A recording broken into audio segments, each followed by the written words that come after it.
The morning sun rose over New Seoul, casting long shadows across the colony's tall buildings. 15 years had passed since the first ships landed on Proxima Centauri. What was once bare rock now held fields of crops, homes for 10,000 people, and hope for humanity's future among the stars. Jung Kim stood at the window of the colony's control tower. As director, he carried the weight of every life in New Seoul on his shoulders. His dark eyes scanned the horizon, where the dome's clear barrier met the reddish sky of their new world. "Director Kim, the alien ship is asking to land," said Minji, the communications officer. Her voice was steady, but her hands shook slightly. June took a deep breath. "Tell them they have permission. And call Ambassador Park to the landing pad." This would be humanity's first meeting with aliens. After years alone in space, the arrival of the Virex 3 days ago had sent waves of excitement through the colony. 20 minutes later, Jun stood beside Hana Park as the alien ship touched down. The landing pad's lights flashed blue and white as wind whipped around them. "Remember," Hana said quietly, "we represent all of humanity today." The ship's door slid open with a soft hiss. 3 tall figures stepped out. They looked like giant birds walking on 2 legs. Their bodies were covered in shiny purple and blue feathers. They had arms with 4-fingered hands and sharp eyes that moved independently of each other. The tallest Virex stepped forward. "Greetings, humans of Earth. I am Captain Moklar of the Galactic Exploration Fleet." Hana bowed slightly. "Welcome to New Seoul. I am Ambassador Hana Park, and this is Colony Director Jun Kim." The aliens tilted their heads in unison. "We come in peace and wish to learn about your species." Over the next 3 months, the Virex became a common sight in New Seoul. They shared stories of distant stars and traded technology with the humans. They seemed most interested in Earth's animals, spending hours in the colony's small zoo. "They're fascinated by our tigers and wolves," Do-Yun, the animal keeper, told June one day. "They watched the feeding time for hours yesterday." June nodded, but something felt wrong. The Virex asked many questions but shared little about themselves. One morning, June woke to a call from the night watchman. "Sir, all Virex ships have left orbit. No warning, no goodbye message." June frowned. "Call a meeting of the Colony Council. Something isn't right." 2 days later, the first metal pods crashed into the hills beyond the colony's farms. Security Chief Jiho Lee sent drones to investigate. "Director, you need to see this." Jiho's voice cracked over the radio. The video feed showed the pods had split open. Large tracks led away from them into the forest. That night, the outer farm was attacked. The cameras caught only glimpses, massive shapes moving in the darkness, farmers running and screaming. By morning, 20 people were dead and 30 more missing. Dr. Minji Song examined the claw marks on the broken walls. "Whatever did this isn't natural. The patterns are too regular, too designed." A week passed. More pods fell. More attacks came. The colony pulled back to the central dome as farms and outer buildings were lost. They captured images of the attackers, wolf-like beasts larger than bears, with armored skin and teeth that dripped acid. They hunted in packs and seemed to target humans specifically. "They knew exactly where to hit us," Jiho said during an emergency meeting. "These aren't just animals. They're weapons." Hannah's face was pale as she stood to speak. "The Virex studied our predators for a reason. They wanted to know what we fear." A distant alarm sounded. Another breach. June looked at the tired faces around him. "We need to evacuate the outer sections, pull everyone to the center dome." "And then what?" someone asked. Do-Yun, who rarely spoke at meetings, cleared his throat. "I've been watching these creatures. They hunt like Earth predators. And if they're like Earth predators, then what?" Jiho demanded. Do-Yun met his eyes. "Then maybe we can tame them. Humans have been taming dangerous animals for thousands of years." The room fell silent as the idea took hold. The beasts howled outside the walls, growing bolder by the hour. "It's worth a try," Jun finally said. "What do we have to lose?" Captain Gio Lee looked at Doyun as if he had lost his mind. "Tame them. These aren't puppies. They've killed 53 people already." "That's why we need to try something different," Doyun said. "Our guns aren't working well against their armor." Director Jun raised his hand for quiet. "Tell us your idea, Doyun. We need to catch one alive. A young one, if possible." The next day, they set their trap at the edge of the farm zone. Jiho and his security team built a strong cage with metal bars taken from building supports. Dohyun placed food inside, meat from the colony's food stores. They didn't have to wait long. As the sun set, a smaller beast came sniffing around. It was the size of a tiger but looked like a mix between a wolf and a lizard. Its skin had patches of armor, and its teeth gleamed in the fading light. "Ready," Jiho whispered into his radio. Now, the trapdoor fell. The beast roared and threw itself against the bars, but they held. Dohyun watched its movements carefully, taking notes on a small pad. "Get it to the science building," Jun ordered. "And be careful." Dr. Minji-san waited for them in her lab. The room had been cleared, and a special cell was ready. As the security team moved the cage inside, Minji prepared her equipment. "I need blood and tissue samples," she told Jiho. "Can you keep it still?" "We'll try." For 3 days, Minji barely left her lab. She studied the beast while Dohyun observed its behavior. The creature paced its cage, yellow eyes always watching them. On the 4th morning, Minji called an emergency meeting. "These aren't natural animals," she said, pointing to images on the wall screen. "They were made in a lab. Their DNA has parts from many Earth predators, wolves, Komodo dragons, even some big cats. But there's alien DNA too. Can we kill them?" Joe asked. "Maybe something better," Minji said. "I found something strange. They communicate using sounds we can't hear, very low frequencies. That's how they hunt together so well." Engineer Taho Kang leaned forward. "I could build something to hear these sounds. Maybe even make our own." "Do it," Jun ordered. That night, another attack came.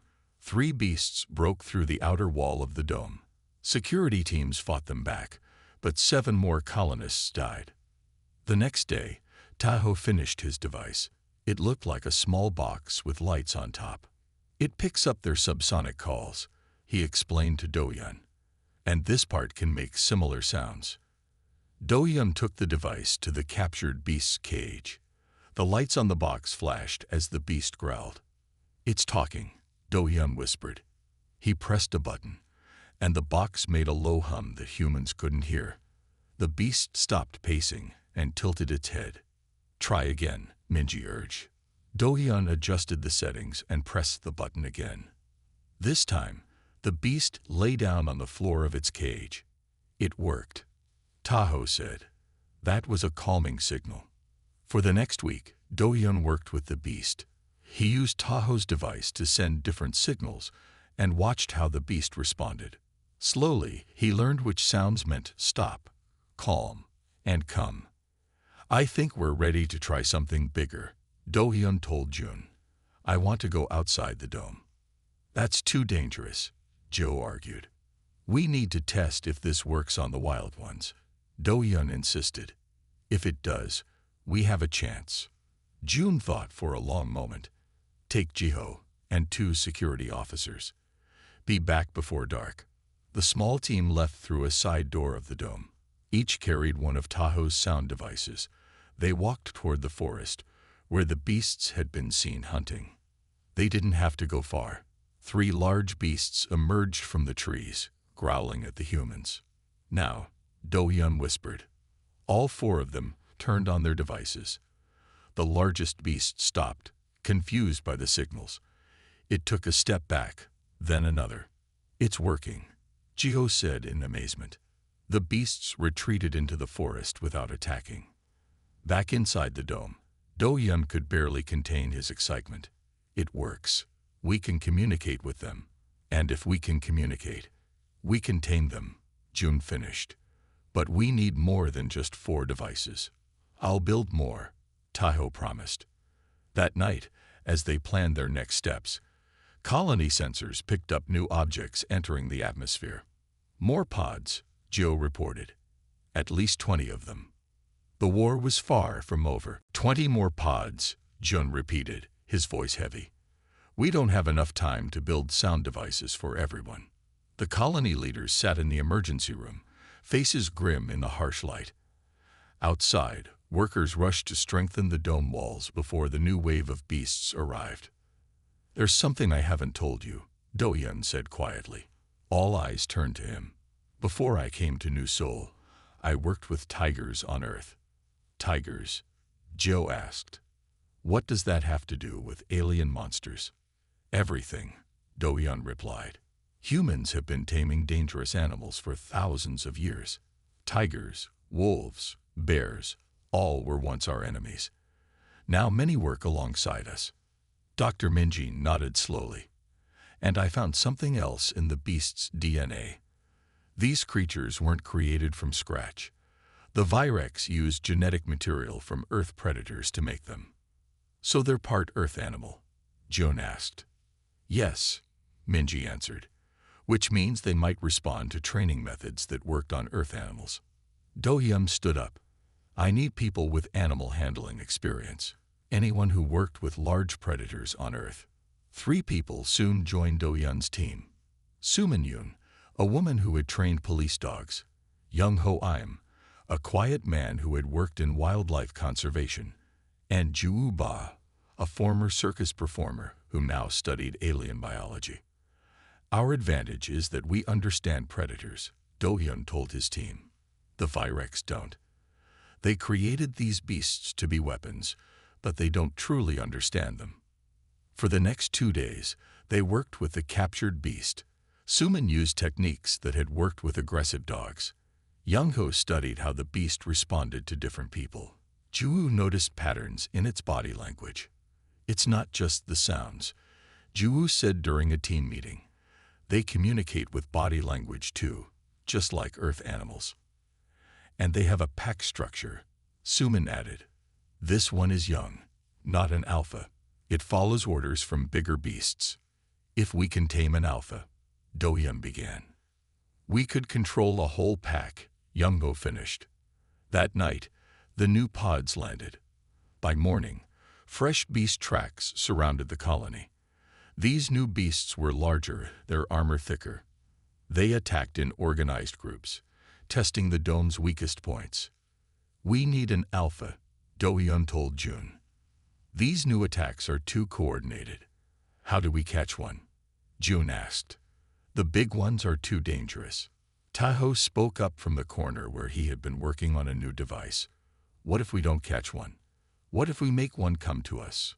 His new invention looked like a larger version of the sound box with more controls and a powerful speaker. This can broadcast the subsonic frequencies over a wider area, Tahoe explained. If we play the right sounds, we could call an alpha to us, Do-hyun said, excitement in his voice. They set up the device in a strong building at the edge of the dome. Tahoe adjusted it to mimic the sounds of a beast in trouble. Jiho and his security team waited with stun weapons ready. 3 hours later, the ground shook with heavy footsteps. A massive beast approached, twice as large as the one they had captured. Its armor gleamed black in the sunlight, and scars crossed its face. That's an alpha, Young-ho whispered. A big one. The alpha beast approached the building, sniffing the air.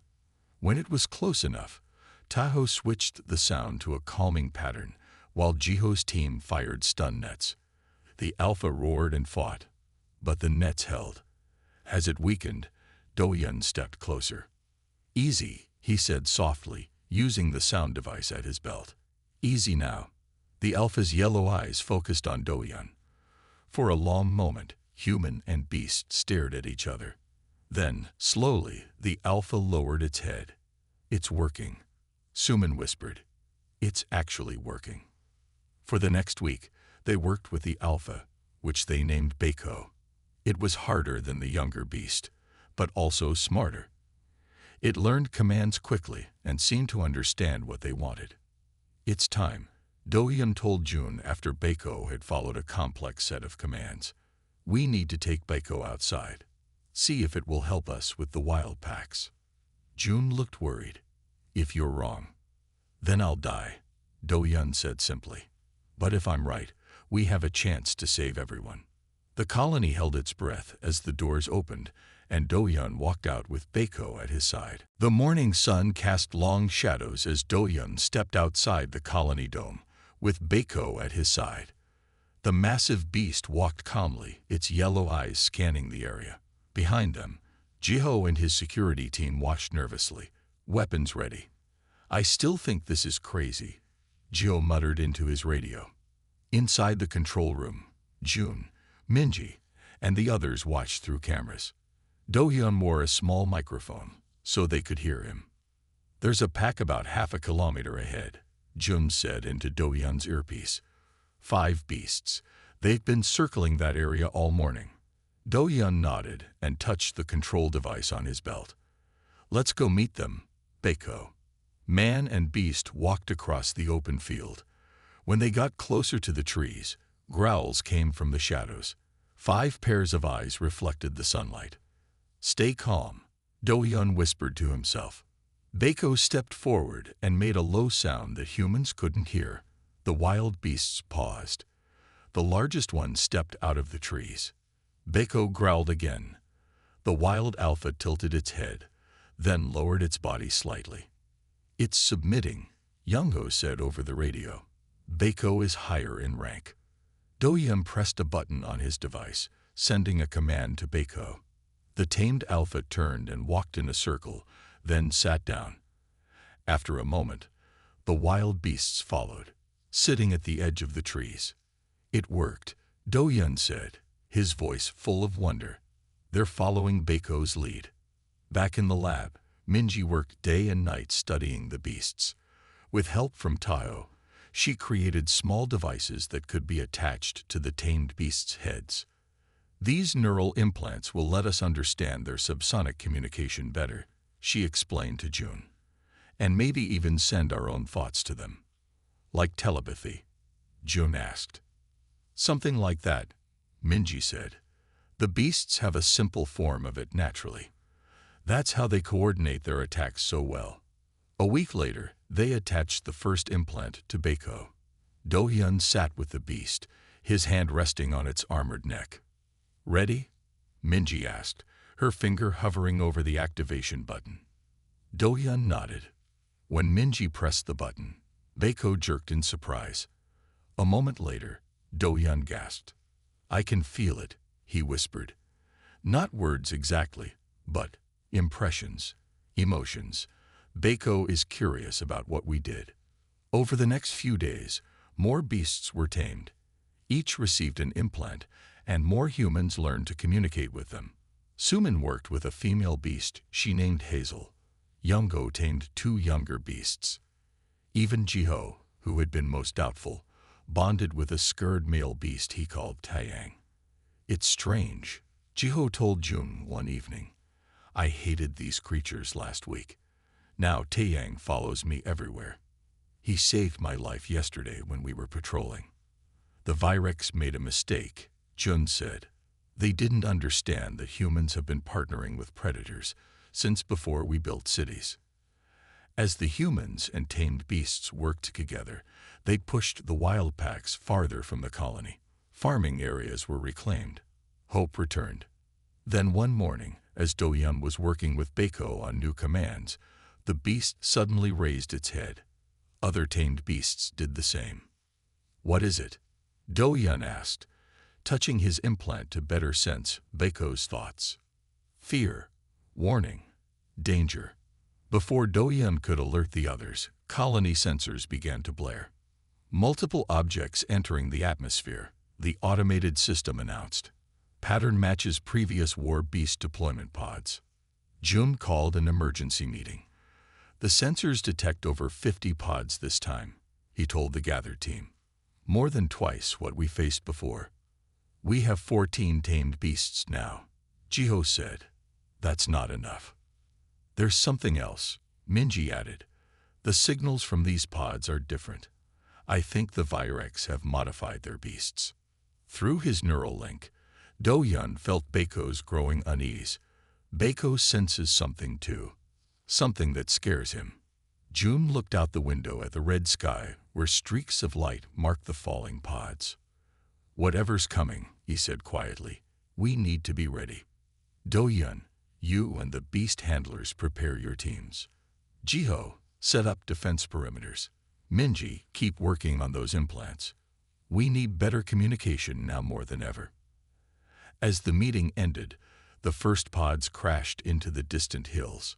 Through their implants, every handler felt their beast's reaction, a mixture of fear and determination. The real test was about to begin. The new pods crashed into the hills around New Seoul with thunderous booms.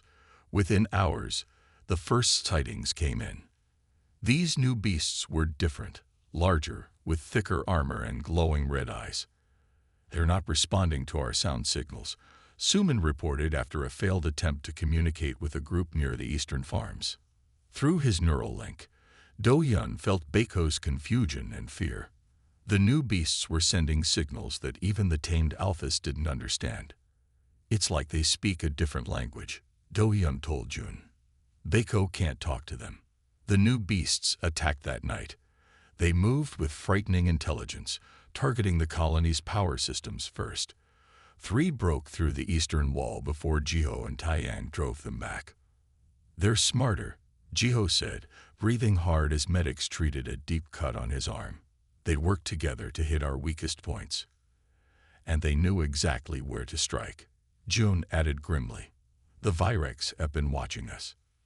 The next day brought worse news. A massive beast, twice the size of Beiko, led an attack on the southern fields. 2 tamed beasts were killed trying to defend the area. We need a new plan, Jun said during the emergency meeting. Our current methods aren't working against these super alphas. Minji had been quiet, studying data on her tablet. Now she looked up. I found something in the new beast's DNA. She showed them a complex image of genetic code. The Virex didn't just make them stronger. They added control mechanisms, like remote override systems. Can we use that? Jun asked. Minji nodded slowly. Maybe. If we can access these control systems, we might be able to send our own commands. Like hacking a computer, Taho said, leaning forward with interest. Exactly, Minji replied. But we'll need to get very close to one of the super alphas to try it. Jun looked around the room. Any volunteers? Do-yun raised his hand. Beiko, and I will go. It's too dangerous, Joe argued. You'll be killed. We have to try, Do-yun said firmly. If we do nothing, the colony will fall. For 3 days, Minji and Taeho worked to create a new device, a small dart that could inject a genetic override program directly into one of the new beasts. This will rewrite part of their control system, Minji explained as she handed the loaded dart gun to Do-yun. If it works, the beast's eyes should change from red to blue. That means we've taken control. And if it doesn't work? Jun asked. Minji's face was grim. Then we've lost Do-yun and Beiko for nothing. The morning of the mission was clear and cold. Do-yun checked his equipment one last time while Beiko waited patiently beside him. The sensors show a super alpha about 2 kilometers north, Jiho said, pointing to a map. It's alone right now, which is our best chance. Do-yun nodded and touched Beiko's neck. Ready, friend. Through their link, he felt Beiko's answer. Determination, loyalty, readiness. They left through a small side gate. Do-yun rode on Beiko's back, moving quickly across the open ground towards the northern hills. Behind them, Jiho and a small team followed at a distance, ready to help if possible. They found the super alpha drinking from a small stream. It was enormous, with black and red armor plates covering its body. Its red eyes glowed in the shadow of a rocky overhang. Easy, Do-yun whispered to Beiko. Get me close enough for a shot. Bako moved silently through the tall grass. When they were 50 meters away, the Super Alpha raised its head suddenly. It had caught their scent. With a roar that shook the ground, it charged toward them. Now, Do-Yun shouted. Bako raced forward, dodging the larger beast's first attack. As they passed close, Do-Yun aimed the dart gun and fired. The dart struck the Super Alpha in the neck. It roared in pain and confusion, shaking its massive head. For a terrible moment, nothing happened. Then the beast stopped moving. A shudder ran through its body. It turned toward Do-Yun and Bako, its eyes still glowing red. It didn't work, Do-Yun whispered. The Super Alpha took a step forward, then another. Do-Yun prepared for death. Suddenly, the red glow in the beast's eyes flickered. Red faded to purple, then blue. The Super Alpha blinked its now blue eyes. Through his neural link, Do-Yun felt a new presence, confused, powerful, but no longer hostile. It worked, he said in amazement. Minji, Tahoe, it worked. Over his radio, he heard cheers from the colony. Do-Yun named the converted Super Alpha Cheonwol, which meant moon in Old Korean. The massive beast followed him back to the colony, walking beside Bako as if they had been packmates for years. When they reached the colony gates, everyone stared in amazement at the huge creature with glowing blue eyes. I can't believe it worked, Minji said, scanning Cheonwol with her instruments. The genetic override completely changed its behavior. Through his neural link, Do-Yun could feel Cheonwol's mind. Powerful, complex, and now loyal to humans. Unlike the other beasts, Cheonwol seemed to understand human speech without the sound devices. Can we make more darts? June asked, looking at the huge beast with hope in his eyes. Yes, Minji nodded. But we'll need to get close to each Super Alpha to use them. Maybe not, Do-Yun said. I'm feeling something strange from Cheonwol. He wants to go back outside. June frowned. Is it safe? I think so, Do-Yun replied. I'll go with him. Do-Yun and Cheonwol left the colony, with Bako following close behind. They walked to a hill overlooking a valley where sensors had detected several new beasts. Cheonwol raised his massive head and made a sound, not a roar, but a deep rumbling call that echoed across the valley. Minutes later, 3 Super Alphas emerged from the trees below. They're coming this way, Do-Yun whispered into his radio. Should I retreat? Wait, Gio replied from the colony watchtower. Let's see what happens. The 3 Super Alphas approached cautiously, their red eyes fixed on Cheonwol. When they were close, Cheonwol made another sound and touched his head to each of theirs in turn. Something incredible happened. The red glow in their eyes flickered and changed to blue. They're changing, Do-Yun exclaimed. Cheonwol is converting them somehow. It must be the telepathic ability, Minji said over the radio. Cheonwol is sharing the genetic changes through direct mental contact. By evening, Cheonwol had converted 7 Super Alphas. Each new blue-eyed beast joined what Do-Yun now called the Blue Pack. The next day, these beasts converted others. This is amazing, Jum said during the evening meeting. At this rate, we'll have more tamed beasts than wild ones within a week. There's more, Minji added, her eyes bright with excitement. The neural implants are working better with the converted beasts. We can communicate with them almost like having a conversation. I have an idea, Yambo said quietly. He had been working with 2 of the converted Super Alphas. These beasts are strong enough to carry a person. What if we formed a riding team? Humans and beasts working together as one unit. Like cavalry, Gio nodded. It could work. Over the next few days, Young-ho trained the first rider course. 10 volunteers learned to ride the largest beasts, using the neural implants to communicate commands. Meanwhile, the Blue Pack continued to grow as more wild beasts were converted. Do-Hyun and Cheonwol led a mission to clear the eastern farmlands. The sight of humans riding giant beasts with blue eyes sent the remaining red-eyed beasts running in fear. "They're retreating to the mountains," Geo reported. "For the first time, we're winning." That evening, as the colony celebrated their success, a young technician ran into the meeting room. "Director Kim, the long-range sensors have detected something in orbit." All conversation stopped. June hurried to the control center with the others close behind. On the main screen, they saw it. A small ship, definitely not human. "Virex," Hannah Park said, speaking for the first time in days. As the colony's ambassador, she had been studying all the information they had about the alien species.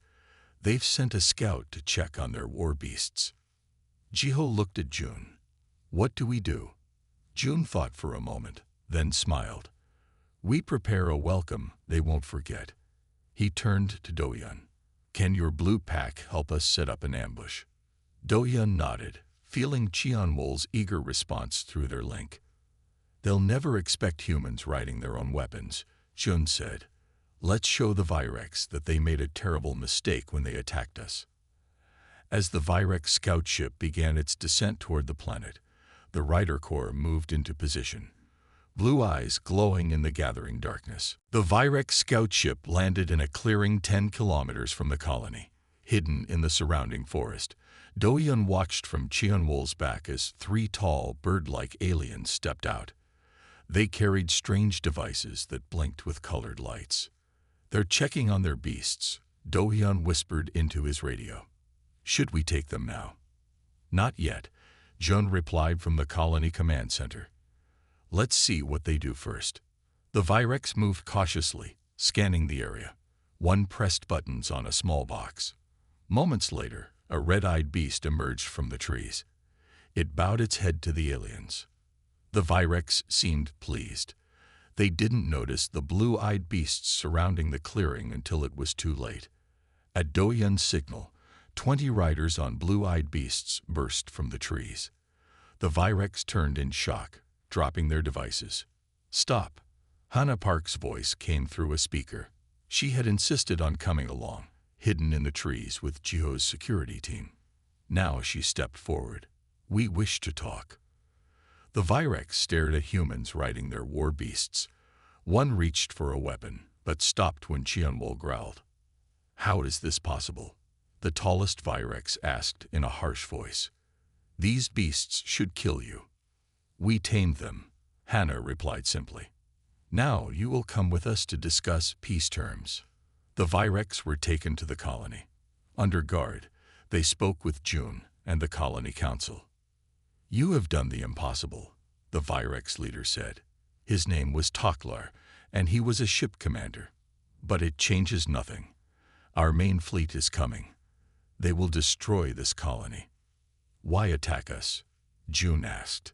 "We offered friendship." Toklar's eyes blinked sideways. "Humans are dangerous. Your history shows you tame the untamable and survive where others die. Our supreme hierarch decided you must be eliminated before you become too powerful." Hannah leaned forward.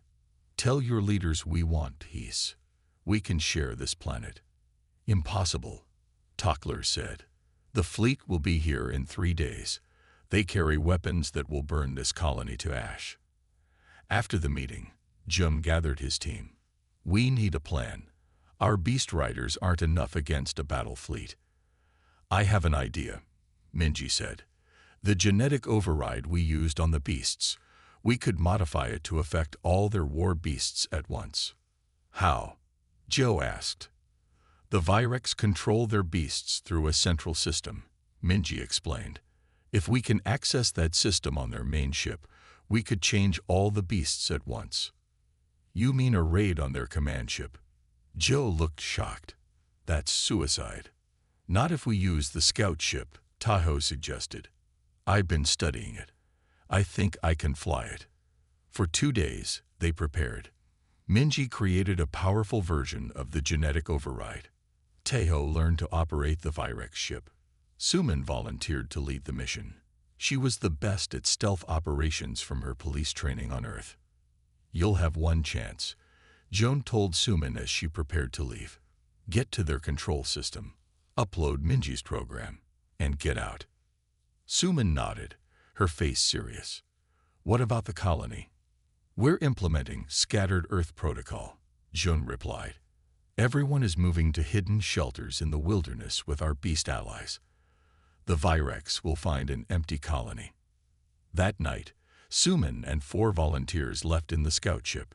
The rest of the colonists moved out in small groups, each protected by blue-eyed beasts. Dohyun led one group into the northern hills, while Ju took another east. Jiho stayed with Jun to coordinate from a hidden command post. The next morning, the sky filled with Virex ships. The largest one, over 2 kilometers long, stopped directly above the colony. Smaller ships landed, and Virex soldiers poured out. They found the colony empty. From his hiding place 10 kilometers away, Jun watched on a small screen as the Virex Supreme Hierarch, Kralvex, raged at finding no one to kill. Where are the humans? His voice came through on an intercepted transmission. Find them. Jiho smiled grimly. They won't find us easily. Our beast friends know every hiding place on this planet. Any word from Suman's team? Jun asked. Jiho shook his head. Nothing yet. He looked up at the massive Virex command ship hovering above their former home. I hope they made it aboard. High above the planet, Suman and her team moved carefully through the massive Virex command ship. They had docked their stolen scout ship in a side bay, wearing captured Virex gear to hide their human shapes. So far, the disguise had worked. The control center should be 2 levels up, whispered Taho, looking at a small device that showed the ship's layout. But security will be heavy there. We need a distraction, Suman replied. She turned to 2 of her team. Set the charges in the lower cargo hold, then get back to our ship. As her teammates left, Suman and Taho continued upward. They passed several Virex who barely looked at them. The aliens were focused on finding the missing humans on the planet below. Back on the surface, Dohyun and Cheonwol led a small group of riders toward the main Virex landing zone. They moved silently through the forest, blue-eyed beasts stepping carefully to avoid making noise. Remember, Dohyun told the riders, we just need to keep them busy until Suman completes her mission. No unnecessary risks. They reached the edge of the clearing where 5 Virex ships had landed. Soldiers moved in ordered lines, setting up equipment. Among them walked red-eyed war beasts, larger than any they had seen before. Those must be their elite beasts, Ju whispered from Dohyun's right. They're huge. Dohyun touched his neural link, feeling Cheonwol's thoughts. The beast was tense but ready. On my signal, Dohyun said quietly. 3, 2, 1. 20 blue-eyed beasts burst from the trees, humans riding on their backs. The Virex turned in shock as the beasts tore through their neat formations. Capture their commander if possible, Dohyun shouted as Cheonwol knocked 3 Virex soldiers aside with one sweep of his massive head. Aboard the command ship, alarms began to sound. The humans are attacking the landing zone, a voice announced over the ship's speakers. Suman smiled. Perfect timing. Let's move while they're distracted. She and Taho reached a heavily guarded door.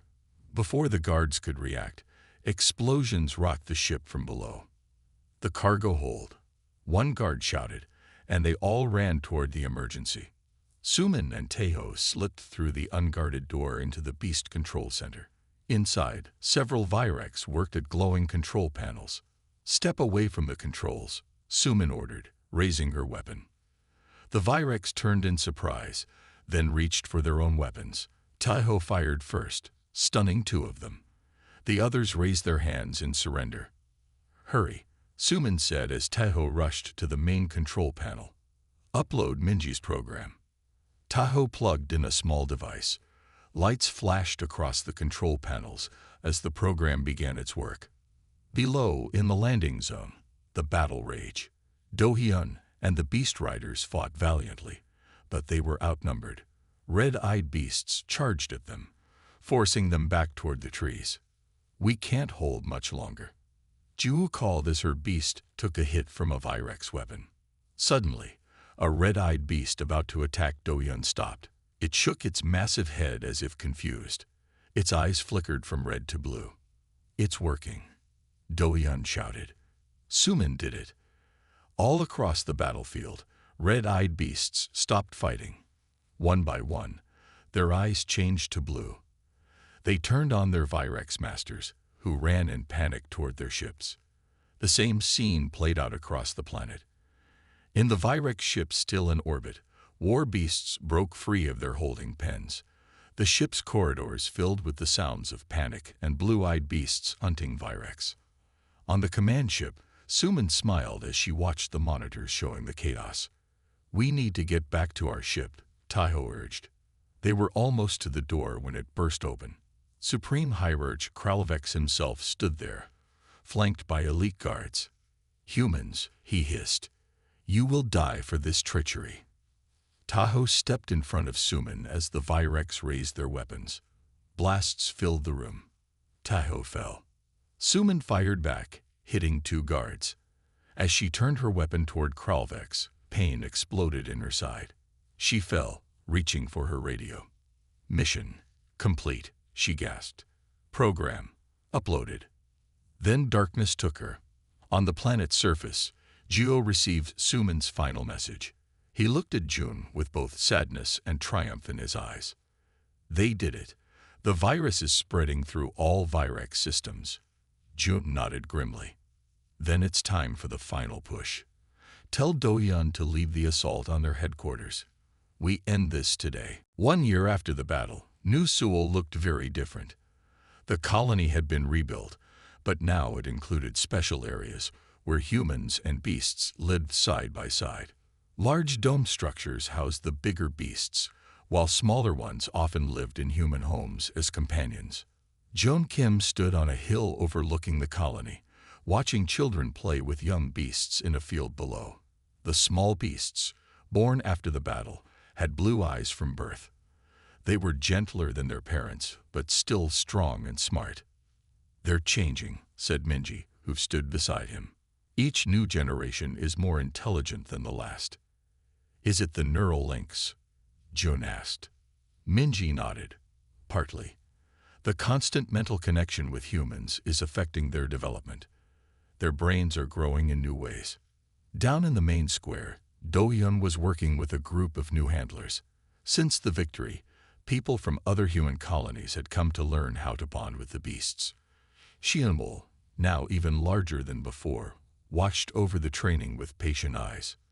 "Good," Doyun said as a young woman successfully formed her first neural link with a beast. "Remember, it's about trust. They can sense your feelings." In another part of the colony, Geo led the defense forces on daily patrols. His beast partner Taeyang had become the alpha of the security pack, with 30 beasts under his command. Together, they kept the colony safe from the few remaining wild animals on the planet. Hana Park, meanwhile, had the most difficult job. In a special building at the colony center, she was meeting with Virex representatives. "The treaty is fair," she told the Virex ambassador, a thin, nervous alien named Velinar. "We keep this planet. You keep your empire. No more attacks on human colonies." The Virex didn't look happy, but they had little choice. After their defeat, their fleet had been crippled by the rebelling beasts. The Supreme Hierarch Kralvex had been captured alive by Jiho's team as he tried to escape. Now he sat in a secure room, guarded by blue-eyed beasts who never slept. "We accept your terms," Velnar said finally. "But the other species of the Galactic Council will hear of this. They will fear you as we do." Hana smiled. "Then invite them to visit. Let them see that humans and beasts can live in peace." That evening, the colony held a memorial service for those lost in the battle. Sumin's name was at the top of the list, along with Taho and others who had given their lives. Thanks to their sacrifice, Sumin's team had succeeded in their mission. The genetic override program had spread to every Virex beast in the system, turning the tide of the war in minutes. After the service, Doyun walked with June through the quiet streets. I received a message from Earth today, Jun said. They want us to bring some of the beasts back for a special presentation to the United Planets Council. Are we going? Do-hyun asked. Yes. You, me, Hana, and 5 others. And of course, Cheonwol and several of the most impressive beasts. 3 weeks later, they stood in the Great Hall of the Galactic Council on a neutral space station. Representatives from 20 alien species watched with a mixture of fear and amazement as humans walked in with massive blue-eyed beasts padding calmly beside them. Supreme Counselor Jun of Earth stepped forward. Honored representatives, we come in peace. What you see before you is not a display of war, but of cooperation and understanding. Cheonwol stood beside Do-hyun, his intelligent blue eyes scanning the crowd. Through their neural link, Do-hyun could feel the beast's curiosity about these new beings. The Virex sent these creatures to destroy us, Jin continued. Instead, we formed a bond with them. This is humanity's true strength. Not our weapons or technology, but our ability to connect with other living beings. As if understanding the speech, Cheonwol lowered his massive head in a show of respect to the council. Several alien representatives gasped.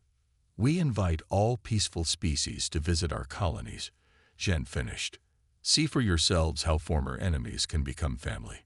Later, as they prepared to return home, Do-hyun stood with Cheonwol looking out at the stars. We've come a long way, haven't we? He said, placing his hand on the beast's neck. Through their link, he felt Cheonwol's response, not in words, but in feelings, pride, loyalty, and something that felt very much like love. The Virex had sent war beasts to destroy humanity's colonies. They couldn't have made a bigger mistake. Humans had been taming dangerous creatures since before they built their first cities, and they'd tamed far worse than these.